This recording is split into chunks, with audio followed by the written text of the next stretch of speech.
नमस्कार. आज आपण बनवणार आहोत पटकन होणारी तिळाची वडी.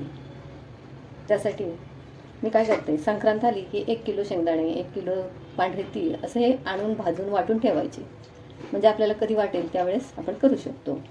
त्यासाठी 1 वाटी हे पांढरे भाजलेले तीळ आहे आणि ते मिक्सरला लावून ठेवलेले आहेत. हे बघा, 1 वाटी शेंगदाण्याचा कूट आणि 1 वाटी गूळ. 1 वाटी तीळ, 1 वाटी शेंगदाणे आणि 1 वाटी गूळ असं हे प्रमाण घ्यायचं आणि हे एकत्र करायचं. हे बघा, हे असं एकत्र करायचं. पाहिजे तर तुम्ही मिक्सरला लावू शकता किंवा डायरेक्ट असं मिक्स करून ते कढईत घालायचं. पॅनमध्ये 2 चमचे तूप टाकायचं. त्यामुळे वडी अशी शायनिंग येते वडीला. असं तूप गरम झालं की त्यामध्ये हे मिश्रण टाकायचं. एकदम सोपी वडी. आणि हे मिश्रण असं हलवायचं. गूळ वितळला, 1-2 मिनिटं तरी गूळ वितळायला जातो. मेल्ट व्हायला लागला तोपर्यंत एका ताटाला तूप लावून घ्यायचं. असा गूळ वितळेपर्यंत फक्त हलवायचं. हे बघा, 2 मिनिटं होत झालेलीच आहे. असा गूळ आता पातळ झालेला आहे.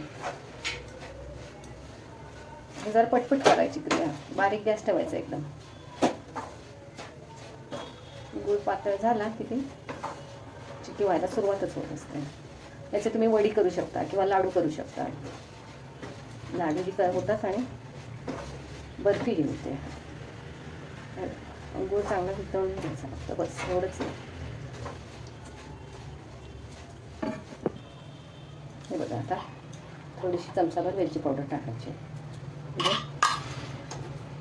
बघा, आता गूळ चांगला पातळ झालेला आहे आणि हे मिश्रण आता एखाद्या ताटामध्ये काढायचं.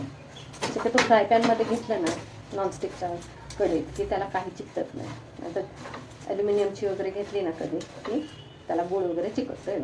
चालेल वडी खायला. ते आता मिश्रण काढून घ्यायचं, तूप लावून घ्यायचं आणि त्याच गॅसवर मी हे